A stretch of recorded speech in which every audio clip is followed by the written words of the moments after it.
पनवेल तालुक्यातील गव्हाण येथे सिडको अधिकाऱ्यांनी अतिक्रमण विरोधात तोडक कारवाई करण्यास अचानक सुरुवात केली होती।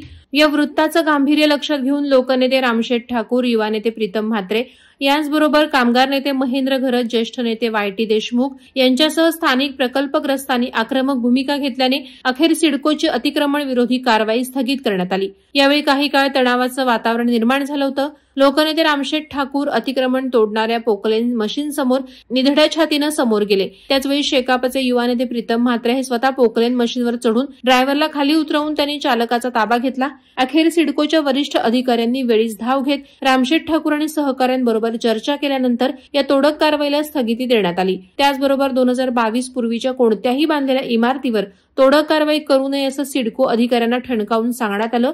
यावेळी भाजप उरण तालुका अध्यक्ष रवी भोईर, शहर अध्यक्ष कौशिक शहा हेही उपस्थित होते। सिडकोचा कारभार आज काल नव्हे, कित्येक वर्षापासून त्याच्यावर प्रकल्प भोंगळ कारभार असा एक शिक्का दिलेला आहे।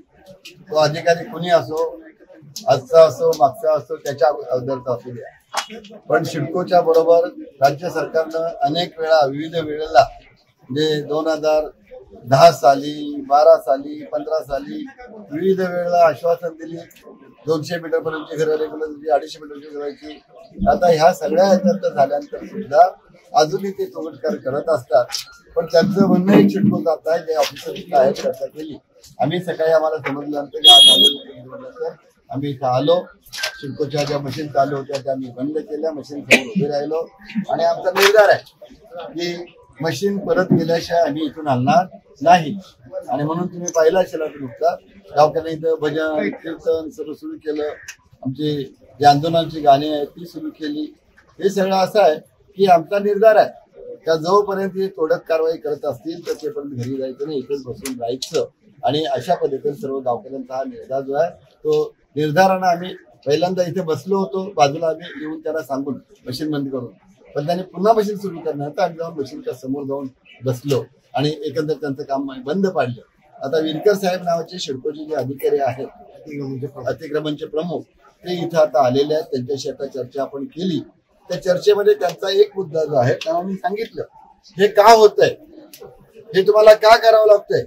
सरकारने अनेक वेळोवेळी प्रकल्पग्रस्तांकरता असे निर्णय घेतलेले आहेत की त्यांची घरं रेग्युलर करायची, 200 मीटर, 250 मीटर पर्यंतची कसं काय करायचं त्याचे मेथड ठरलेले आहेत। अगदी मी जर 2007 साली ज्यावेळेस विलासराव देशमुख साहेब आपले मंत्री होते, मुख्यमंत्री, तर त्यावेळेपासून तिथे मुद्दा मांडलेला आहे की आपल्याला ही घरं रेग्युलर करण्याच्या दृष्टीनं 200 मीटर 250 मीटरचा जो गावठांच्या बाहेरचा चारीबाजूचा भाग आहे तो सर्वचा, तर त्याच्या बाहेर पेरिफेरल रोड टाकावा, काय करावा रस्ता, म्हणजे त्या 200-250 मीटर पर्यंतची जी जागा आहे तर त्या जागेमध्ये आमचं गावकरी राहू, त्याच्या बाहेर रस्त्याच्या पलीकडच्या बाजूला बाहेरच्या बाजूला आम्ही जाणार नाही। पण सिडको ते काही करत नाही, त्याच्यामुळे ते घुबड बिघडायलंय। आणि मग 2008-12 अरे कितीपासून चाललंय, 1995च्या झोपड्या मुंबईच्या रेग्युलर करावी ठरलं त्यावेळेपासून सुरू केलंय, म्हणजे त्याच्या अगोदरपासून की 95च्या झोपड्या रेग्युलर आमची का नाही, मग 2000, मग नंतर 2007-8, नंतर 2010-12 हे सगळं होत चाललेलं असताना सिडकोचा कारभार त्याच्यात तयारच नाही। आता जे अधिकारी आले त्यांनी आम्हाला सांगितलं की बघा आता कोर्टाचा निर्णय आहे, सरकारने ज्याला सांगितलं की 2022 पर्यंतची घरं रेग्युलाइज करा, त्याच्या अगोदर अनेक वेळा सांगितलंय 15 पर्यंतची करा, 20 पर्यंतची करा, 22 करा किंवा 12ची करा, 8ची करा। तर ह्या दृष्टीनं तर त्या कोर्टाच्या निर्णयाच्या बाहेर आम्हाला जाता येणार नाही आणि आपल्यालाही जाता येणार नाही। आम्हाला गावकऱ्यांना सुद्धा आम्ही सांगणं आहे की त्याच्या बाहेर आपल्याला जाता येणार नाही, कारण शेवटी गावातून जाता येताना आम्हाला मेलेल्या माणसाची तिरडी नेताना पण वाकडी करावी लागते। मोटरसायकल आमच्या गावात जात नाही, त्याच्यामुळे आम्ही आता अनेक वेळा विषय मांडलेले आहेत की नवीन घर बांधताना वगैरे रस्ता बंद करू नका, रस्त्यात येऊ नका। कधीतरी 1-2 लोक करतात आणि मग आम्ही म्हणतो कशाला, आपल्याला काय पडले, त्याचा परिणाम तर आपलं सर्व होतं। त्यामुळे गावकऱ्यांनी सुद्धा आपल्याला करायचं आहे रस्ता कसा मोकळा ते बघा. आपली जागा आहे ती पूर्ण अडवू नका.